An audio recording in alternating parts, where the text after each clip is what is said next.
Astrocábala cósmica por Tristán Job.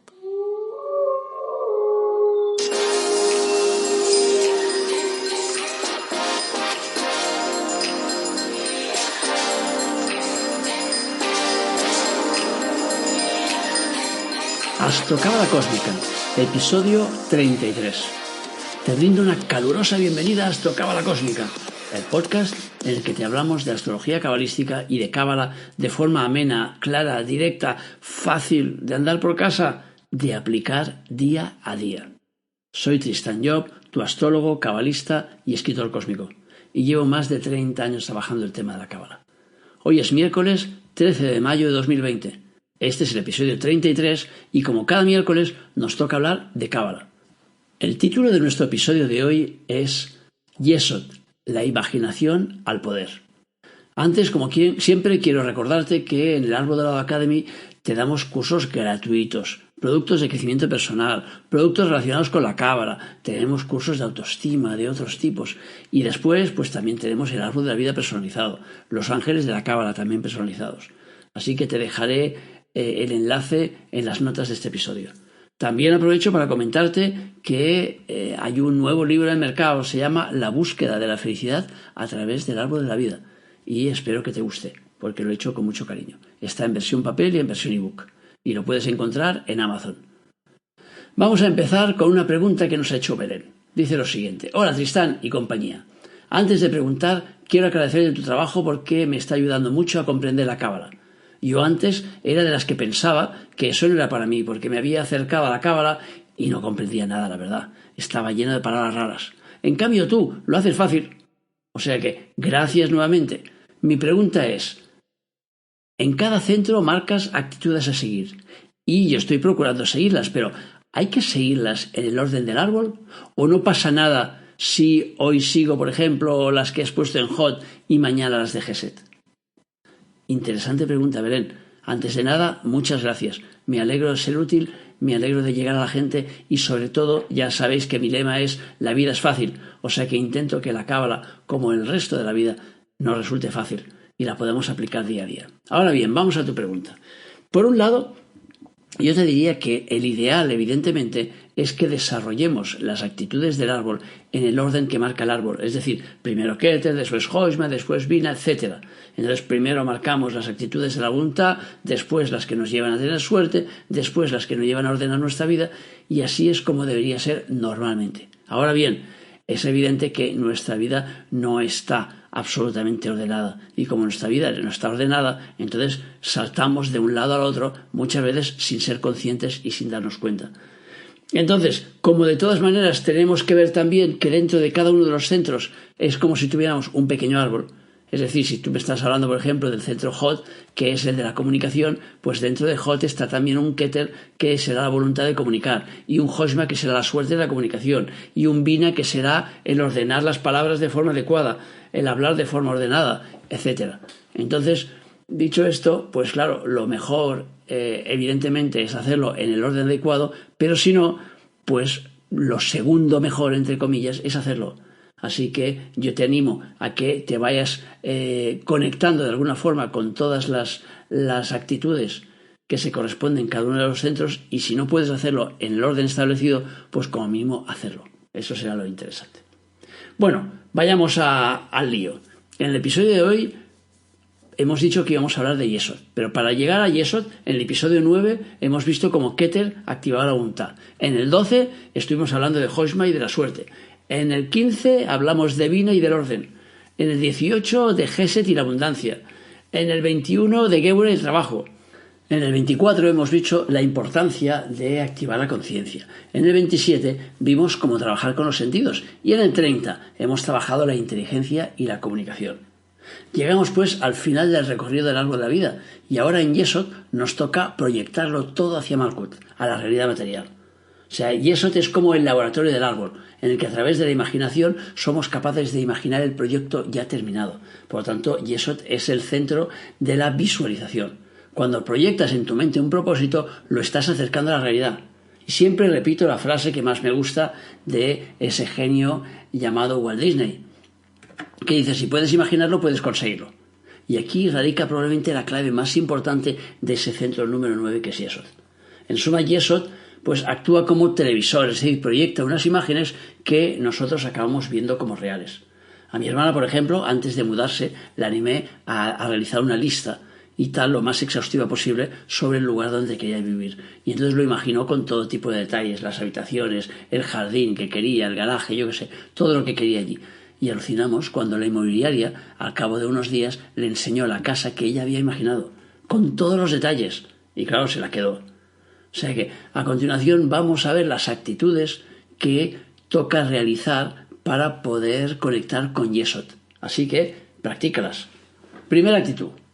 Imaginar como acto de creación. Te acabo de nombrar la frase preferida que tengo de Walt Disney. Si puedes imaginarlo, puedes conseguirlo. Y esta es una de las principales claves de Yesod. Y una de las principales dificultades con las que te vas a encontrar. Cuidado.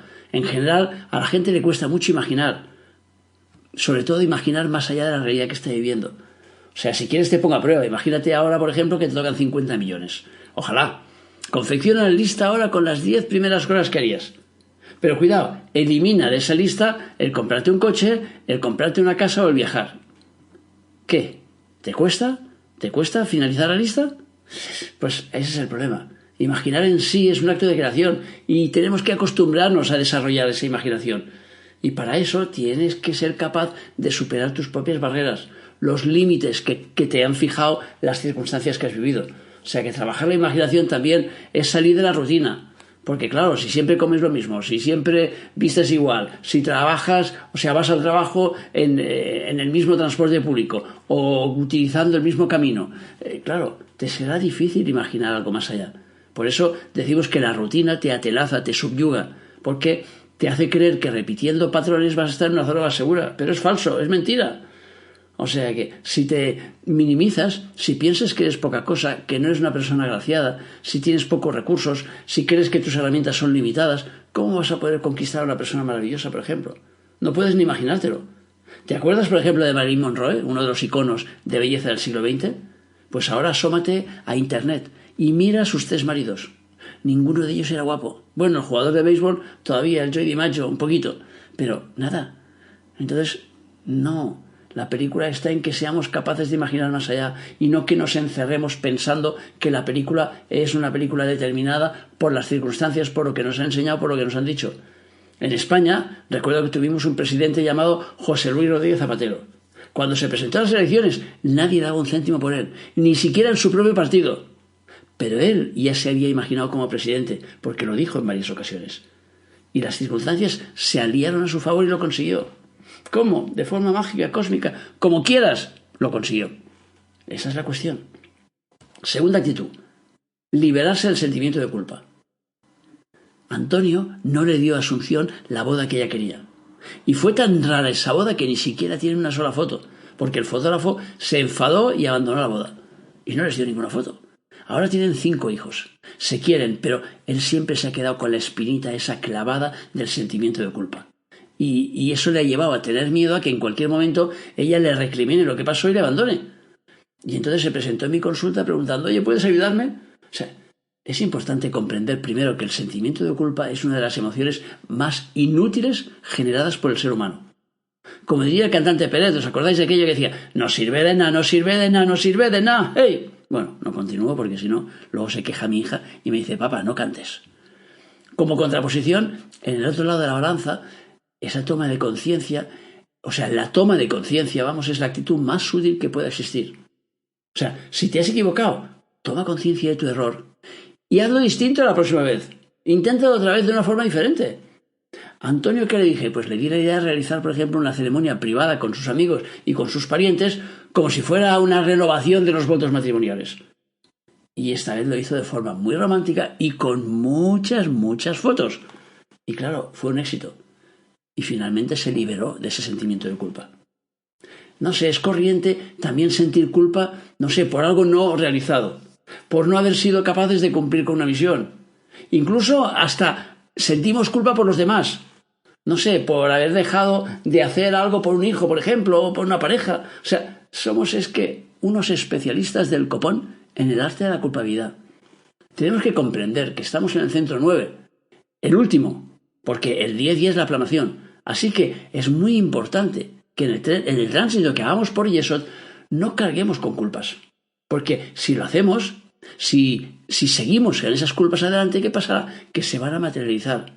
Y cuando se materialicen, ¿qué pasará? Que se van a somatizar. Y así buscaremos una forma cósmica de hacernos daño, de liquidar de alguna forma esa culpa. Porque cuando una persona se siente culpable, normalmente se castiga, se autocastiga. No, por lo general inconscientemente, pero entonces es cuando te haces una quemadura, cuando te tuerces un pie, cuando tropiezas, cuando te haces daño. Cualquiera de esas cosas que vienen dadas muchas veces, no siempre, pero muchas veces, vienen dadas precisamente porque tenemos un sentimiento de culpa y estamos somatizando aquella situación. Tercera actitud: dormir bien para reiniciarse. Aina llevaba meses durmiendo fatal desde que se mudó de piso. Se despertaba inquieta 10 veces por noche. Y claro, como consecuencia, pues había bajado su rendimiento laboral. Veía menos a su novio porque chocaban mucho. Y su hermana se quejaba que se había vuelto muy pesada porque se había vuelto muy irascible. Claro, normal, no dormía. Un amigo entonces concertó una cita con un zahorí para analizar un poco las energías de su habitación. Y descubrió que debajo de su cama cruzaban unas líneas Harman, las que llaman esas famosas geopatías, que dicho en cristiano sería que estaba durmiendo sobre una gran cantidad de energía. El hombre entonces le dijo que lo mejor sería quizás mover la cama. Ella lo hizo y empezó a dormir bien. Y como por arte de magia, sus relaciones mejoraron en todos los campos. Dormir no es solo un ritual costumbrista, sino que es el sistema que usa nuestros cuerpos para poderse regenerar. O sea, se lleva a cabo durante el sueño una especie de, podríamos llamarlo, autochequeo. Y si todo está bien, nos levantamos con energía, con fuerza, con ganas de batallar. También tenemos que comprender que la media de hora anterior a dormir es muy importante y puede marcar la calidad del sueño. O sea, cuando nos acostamos después de ver, escenas violentas, esas duras, chungas, después de haber discutido, después de un mal rollo, el cuerpo está alterado. Y eso a veces nos lleva incluso a tener pesadillas. En cambio, si te pones música del Michel Pepé, que es un tío muy cósmico, si lo buscáis ahí en internet, lo encontrarás. Hace una música angelical, ¡guau!, que te pones eso antes de ir a dormir, y te vas ya, a Ganímedes a dormir. O sea, tu cuerpo descansará mucho mejor. O sea que intenta que tus últimos pensamientos sean armoniosos. Las oraciones también pueden ayudar, por ejemplo. Y recuerda que cada amanecer es el inicio de una nueva jornada, con muchas oportunidades, maravillosas oportunidades, siempre que sepas valorar el juego. O sea que empieza por la mañana cantando la canción aquella del Serrat. Hoy puede ser un gran día, plantéatelo así. Aprovechar lo que pase de largo depende en parte de ti. Y para eso tienes que olvidar las ofrendas que te han hecho el día anterior. Es decir, reiníciate. Cuarta actitud: la fecundidad. Generalmente suele relacionarse la fecundidad con la procreación, pero es un concepto que abarca muchas otras áreas de tu vida. Yesod es el centro del árbol que se ocupa precisamente de la fecundidad. ¿Y por qué? Pues una de las razones es porque su planeta regente, la Luna, es el representante de la mujer y se relaciona con todas las tareas que sean marcadamente femeninas, como la de tener hijos, por ejemplo. Otra de las razones por la que este centro es el de la fecundidad es porque después de Yesod solo viene Malkut, que es la tierra material, el espacio donde ya se asienta el resultado de esa fecundación. Y por lo tanto, Yesod es el centro número 9. Y son, curiosamente, 9 meses los que se tardan en dar a luz. O sea que al cabo de 9 meses, ¿qué pasa? Que sale la criatura al exterior. Y por lo tanto, se plasma la realidad. Como ya te he comentado, la fecundidad puede relacionarse con cualquier espacio de tu vida. No hace falta que seas solo con el tema de tener hijos. Por lo tanto, se trata de que vayas creando cosas y que de alguna forma des a luz. Es decir, tienes que generar hijos, pero en diferentes aspectos de tu vida. Por ejemplo, si creas un plato de cocina, estás activando tu fecundidad. Si escribes una novela, estás activando tu fecundidad. Si vendes un producto, también. O sea, si ayudas a que algo toque tierra, a que se materialice, estás activando la fecundidad. La prosperidad también está relacionada, claro, con la fecundidad. Entonces, si nos fijamos en las relaciones, por ejemplo, hombre-mujer, veremos que el primero insemina y la segunda recibe la inseminación. Por lo tanto, podríamos decir que en la vida puedes dar o puedes recibir fecundidad. Puedes ser quien fecunde a otra persona, es decir, quien le ayude a sacar, por ejemplo, a sacar fuera su creatividad, su potencial, que le animes a mostrar sus virtudes. O puedes ser la persona fecundada. Y en ese caso, pues tienes que aprender a abrirte para que los demás te puedan fecundar, para que los demás te ayuden a mover tu creatividad y a sacar fuera tus valores. Vayamos por la quinta actitud. Evitar que te parasiten. Como Yesod es el último centro activo, es el que recibe todas las pulsiones de los demás, tanto en lo que podamos considerar como positivo como negativo. Así que en el tránsito por ese centro debemos aprender a protegernos. La primera de las normas es estar fuerte, porque cuando tus defensas están al máximo, los virus no pueden entrar. Cuanto más sano comas, cuanto menos alcohol, cuanto menos drogas, mejor. Recuerda que el tabaco, por ejemplo, genera humo, y el humo te impide ver con claridad. Por eso los comandos esos, cuando atacan muchas veces, utilizan ahí botes de humo para que el enemigo no les vea. O sea, salir del terreno de la crítica será otra manera de protegerte, porque cuando criticas te expones a que te critiquen. Y antes de que me hagas la pregunta cósmica, la respuesta es no. A los políticos tampoco debes criticarlos. O sea, es importante también que sepas que el miedo genera roturas en tu aura. Sabes que el aura es la protección esa energética que tienes alrededor del cuerpo. Y entonces a nivel energético estamos hablando, ¿eh? Y entonces penetran pues energías que no quieres, de las chungas. O sea que intenta combatir tus miedos con elementos más razonables, porque el miedo es una emoción y la razón está por encima de la emoción, o debería estarlo, de forma natural.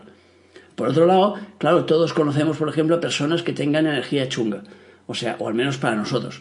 Y entonces lo notamos porque después de hablar con esas personas es como si nos hubieran chupado energía. O sea, te sientes agotada, te sientes que no puedes, que cansado estoy.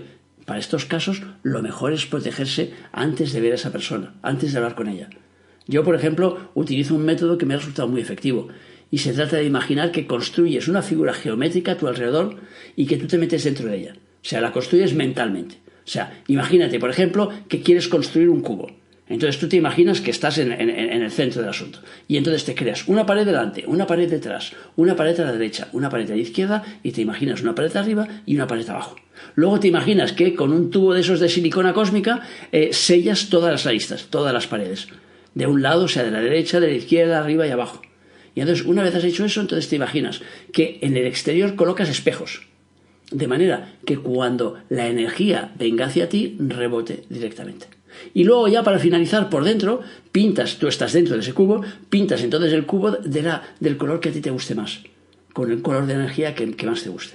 Y entonces de esa forma, pues tienes ahí, digamos que una protección. A mí siempre me ha funcionado. La cuestión, como te digo siempre, es probar. No es creértelo o no creértelo, sino simplemente probar, a ver qué pasa.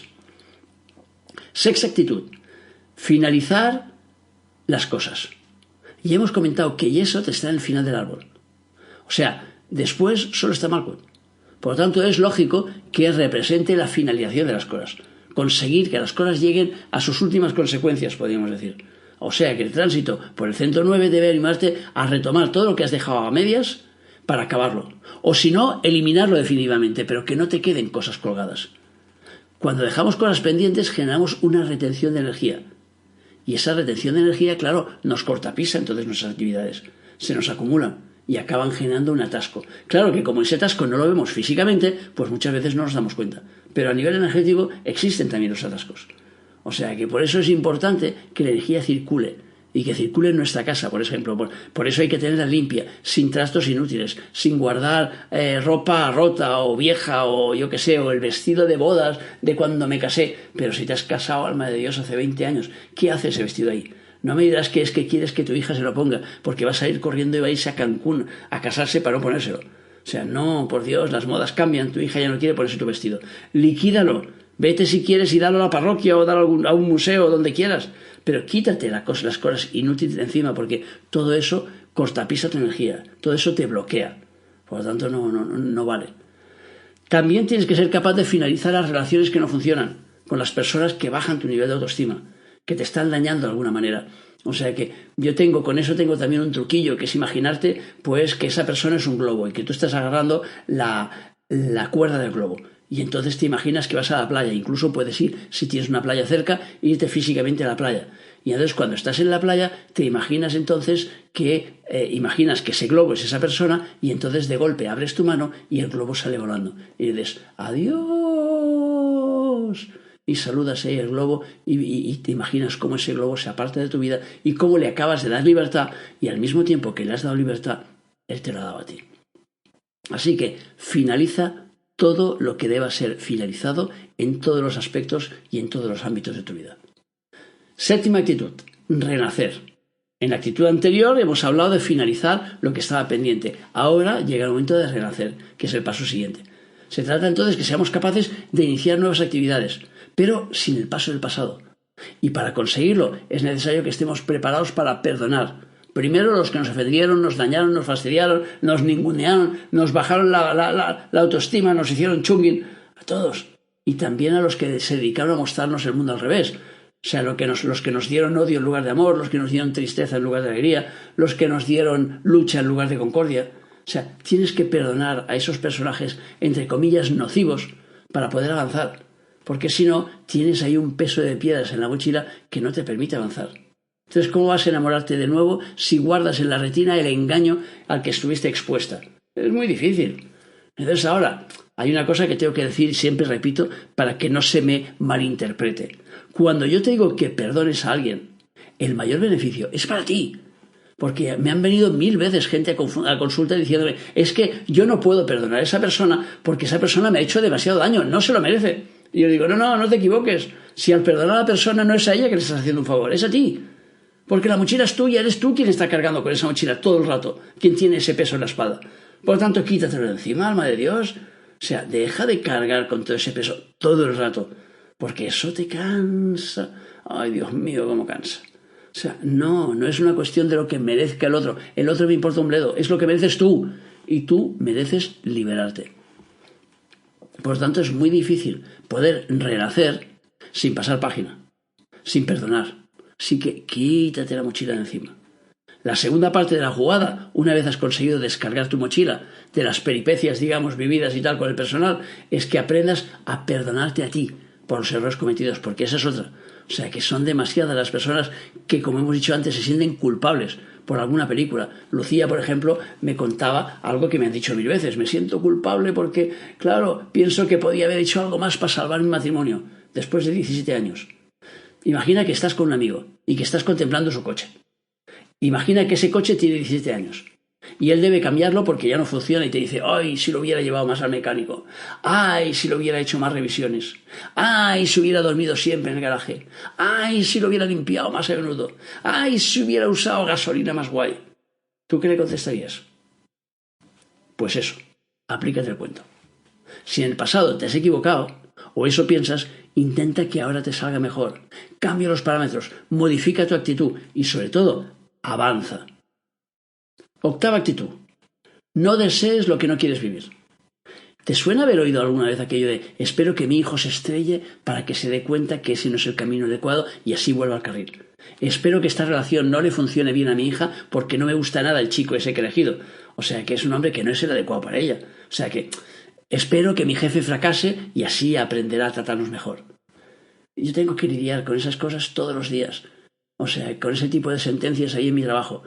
Y si lo piensas con calma y con la cabeza, dice, ¿no te resulta absurdo que alguien quiera que la relación de su hija fracase? Eso la hará infeliz y minará además su autoestima. Y si tu hija es lo que más quieres, ¿cómo puedes desear eso? Es que es absurdo, ¿verdad? Pues aplícate el cuento y no desees ni para ti ni para nadie lo que no quieres vivir. No sé, ¿te resulta familiar aquello de tirarse piedras al propio tejado? Pues eso lo practicamos demasiado a menudo. O sea, no puede ser. Y lo hacemos muchas veces de forma inconsciente. Por eso tenemos que ser conscientes de ello. Tenemos que darnos cuenta. O sea, es como la fábula esa del escorpión y la rana. Se explica ahí la fábula que hay un escorpión que le pidió a una rana que le ayudara a cruzar la charca. Y claro, esta le dijo que no por miedo a que le picara. Y entonces el escorpión le dijo, no, ¿cómo te voy a picar? ¿No ves que yo no sé nadar? Si te pico me moría ahogado igual que tú. Por tanto, no. Y la rana al final dice, bueno, vale. Y le dejó. A medio camino el escorpión la picó. Y ella le miró con desespero y le preguntó, oye, ¿pero por qué lo has hecho? Si tú también vas a morir. Y dice, no he podido sucumbir a la tentación. Es mi naturaleza, le contestó. O sea, bueno, sucede lo mismo cuando deseas que a tu hijo le vaya mal. Que aprenda así el camino correcto. Estás deseando lo que no deberías querer vivir. ¿Quién quiere ver a su hijo sufriendo? Sí, es absurdo. O sea, tienes que empezar a tomar conciencia de tus deseos. Imagina lo absurdo que resulta desde el plano mental que quieras que tu jefe fracase, cuando tu trabajo depende de él. Si fracasa el jefe, si fracasa la empresa, te quedas sin trabajo. No tiene sentido. Desde un punto de vista mental, cuidado. Porque desde un punto de vista emotivo, sí, tiene sentido por la rabia que sientes. Tienes que dominar esas emociones y pasarlo al plano mental. Cuando yo entro a comprar una tienda, por ejemplo, y el empleado me trata mal y me trata como si fuera su enemigo, no sé si os ha pasado una vez, a mí más de una, está tirando piedras en su propio tejado, porque su sueldo depende de cómo funciona ese negocio. Por lo tanto, si no vende bien, no me dan ganas de volver a un sitio donde parece que me estén perdonando la vida cuando les voy a comprar una chaqueta. O sea que, si crees que te están tratando mal, que no te pagan lo que mereces, que trabajas demasiadas horas, despídete y busca otro empleo. Pero no actúes en contra de ti. Y por lo tanto, no actúes en contra del trabajo, que es tu trabajo. No actúes en contra de tu jefe, porque es tu jefe. Por lo tanto, todo el tú ese implica que hay una parte tuya en esa realidad. Por lo tanto, no vayas en contra de ti, porque la película en contra de ti no funciona. Por lo tanto, no desees lo que no quieres vivir. 9ª actitud. El peligro de creer que has llegado. Recuerdo una película que se llama La leyenda de Bagger Vance, que además la recomiendo, es una película de hace muchos años. Un jugador de golf pierde su swing y juega un partido para recuperarlo. Cuando cree que lo ha conseguido, se desconecta de la jugada y está a punto de echarlo todo por la borda. O sea, nada resulta más peligroso que creer que has llegado, que ya tienes los conocimientos suficientes, que ya no necesitas la ayuda de nadie, porque entonces la tendencia es desconectarte y dejas de avanzar. Por lo tanto, hay que recordar que estamos aquí para realizar experiencias, en plural. Una vez conseguida una, vamos a por la siguiente. Si crees que has llegado, no te esfuerzas, te anclas, te apalancas y además intentas vender a los demás que la tuya es la verdad absoluta, como le pasó a aquel expresidente español cuando afirmó, dice, yo sé lo que los españoles necesitan y sé lo que desean mejor que ellos mismos. La leche. Ni Jesucristo, a quien se le suponía que tenía una relación directa con Dios, era tan contundente el payo y decía las cosas tan claras y tan directas. ¡Ay, Dios mío, Dios mío, Dios mío! Dios nos libre de la gente que saben lo que queremos mejor que nosotros mismos. No me fastidies. El peligro de creer que has llegado es que ya no te esfuerzas, ya no buscas ya más evolución y por lo tanto te frenas. Y eso, al ser el último centro activo, puede transmitirte la sensación de estar al final del camino, pero en realidad te está preparando para una nueva realidad. 10ª actitud. Malkuth. El final de un trayecto y el inicio de otro. Malkuth es el centro número 10 del árbol y representa la plantación en la realidad de todo lo que hemos estado desarrollando durante el árbol. O sea que aquí conseguimos que lo iniciaba en Keter y desarrollaba en Hosma y llevaba a cabo en Bina, en Gesel, en Geber, en Tiferet, en Netzah, en Hod y finalmente en Yesod se materialice, que toque tierra. Por lo tanto, Malkuth representa en cierto modo el final de un trayecto. Pero al mismo tiempo es el inicio de una nueva andadura. O sea que porque cuando hemos conseguido llevar nuestro proyecto a buen puerto, hemos logrado experimentar en cada uno de los centros del árbol. El viaje tiene que continuar al revés. O sea, es lo mismo que si tú plantas un árbol, un manzano, por ejemplo, y el manzano te da manzanas. Cuando la manzana cae del árbol, cuando tú abres la manzana para comértela, ¿qué encuentras en medio? Encuentras pepitas. ¿Qué representan esas pepitas? El inicio de un nuevo manzano. Si tú las plantas, te van a dar un nuevo árbol. Por lo tanto, es un nuevo ciclo. Entonces, tenemos que llevar la información conseguida en Keter, o sea, conseguida a través del desarrollo de todo el árbol, desde Keter hasta el propio Malkuth. Tenemos que invertir los mandos y arrancando desde Malkuth tenemos que empezar a realizar el árbol al revés. Por lo tanto, el trabajo no se acaba cuando llegamos a Malkuth, sino que empieza un nuevo trabajo. Por eso en el árbol decimos que de Keter a Malkuth se produce la materialización, porque vamos bajando hacia la materia, y en cambio de Malkuth a Keter se produce la espiritualización, que es cuando vamos del espíritu de la materia hacia el espíritu. Y eso, por ejemplo, lo vemos en el árbol de la vida cuando hacemos a alguien un árbol de la vida personalizado, que es su propio árbol de su vida. Entonces hay unos senderos que llamamos de involutivos, que son los que van de Keter a Malkuth, y unos senderos que llamamos evolutivos, que son los que van de Malkuth a Keter. Y entonces nos marca en el árbol la cantidad de senderos que tenemos a un lado y al otro. Y simplemente eso quiere decir los que nos llevan hacia la tierra y los que nos llevan hacia arriba. Entonces, si la persona, por ejemplo, tiene el máximo de senderos que van hacia abajo, me acuerdo el otro día, por ejemplo, que explicamos, no el otro día, el tema que vamos a explicar, el próximo tema que vamos a dar, que es el de Julio Iglesias. Entonces me acuerdo que en ese tema, pues en su carta, en su árbol de la vida personalizado, pues tiene todos los senderos que van hacia Malkuth que están bloqueados hacia abajo. Por lo tanto, quiere decir que su vida está centrada absolutamente en conseguir la materia. Y claro, es uno de los hombres más ricos que tenemos en el país. O sea que cada viaje por el árbol de la vida nos carga con nuevas y maravillosas experiencias que aumentarán nuestro conocimiento y harán que seamos más sabios. Así que os animo a ir desarrollando pues centro a centro o séfira a séfira, ir desarrollando las actitudes que hemos ido marcando para poder al final tener una amalgama de todas esas experiencias. Bueno, hasta aquí el programa del miércoles y el repaso al centro número 9 Yesod. O sea, como siempre, gracias por escucharme, por seguirme, por valorarme, acordaros de los comentarios y de poner me gusta y esas cosas y tal, y de dar el feedback. Y acordaos también de hacerme preguntas, de plantearme vuestras dudas. O sea, en las notas del podcast tenéis mi email para poder preguntarme lo que queráis. Y acordaros también que para ampliar la información y tal sobre el árbol de la vida tenéis el libro El árbol de la vida, la búsqueda de la felicidad a través del árbol de la vida. Y entonces ahí os explica también pues todo el desarrollo del árbol con un montón de actitudes más y con más ejemplos. Entonces el próximo viernes hablaremos, como he dicho, de la carta astral de Julio Iglesias, un cantante con una alta autoestima. Así que solo desearte ya que tengas un día muy feliz y que sobre todo te acuerdes de nuestro lema: apasionate, vive, cambia.